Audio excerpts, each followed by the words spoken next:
What's wrong? Ha? Okay, go! Anong problema natin? Ano mami? Problema? Kulang ka sa pansin? Kahiya ka. Anyway, nagbayad sila ng entrance, hindi lang po ikaw. Okay? Palakpakan natin si mami. Kakahiya ka.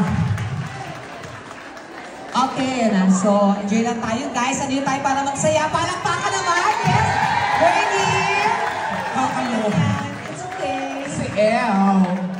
Ayan. O, dito tayo tekla. Kausapin mo na to. Huwag natin pansinin yung ugaling squatter, no? Huwag natin narinig si Germany. Sige, tekla. Dito ka. Okay. Sabi mo na yung number 2. Maoy ang puta. Maoy, loser. Okay. So, sabi mo yung number 2. Ikaw na kumausap. Kumusta ka, kuya? Kumusta naman yung buhok mo? Nakapungsoy ba yan? Pangalan niya. Pangalan mo po? Mukha siyang Chinese pero gwapo. Di ba? Anong work mo dito? Nagigigil ako eh. Tama na. Magtrabaho tayo. Ako pa ba? Diyos ko. I've been in a business for how many years? Shut up! Yes, ikaw sabi mo si mama. Ganyan pala siya maglasing. Bakit sinisip mo bang kinain niya si papa? Ugali niya yan. Namatay si papa ng dahil sa'yo. Dahil kinain mo siya nung lasing ka. Nyeta ka. May galang kami sa matanda ha, pero huwag ako ngayon. Teka! O sabi mo! Sige na ko. Ano mo? Tangin mo. Sige. Nagigigil ako. Pangalan mo, kuya?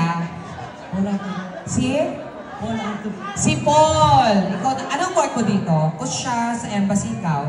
Public office. Ng? Deportation officer ako.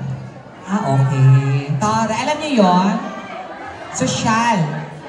Ilan taon ka na dyan? 2 years. 2 years na. Asawa mo nandito? Nurse. Nurse? Ang ganda ng mga work nyo. Pakisalita. Yan. Ang sarap ng mga lalaki dito libre, no? Pag sa Pilipinas, may bayad lahat. Hawak pa lang 500 ng hayop na yun. Hi, Mr. Madagascar. Your name is Angel again. Angel. And he is 33. See, I can still remember. And he married a Filipina, right? No, a Filipino. Oh, congratulations! Pilipina, syempre. May wife, andun yung wife niya, anak niya, ayun. Kamukha ni Ira yung... Oo. Ni Ira yung bata. Yung maliit. Yes, oo. Kasi ikaw naman, English speaking kasi siya. Oo, sandali lang, baka tatalon yung upuan eh.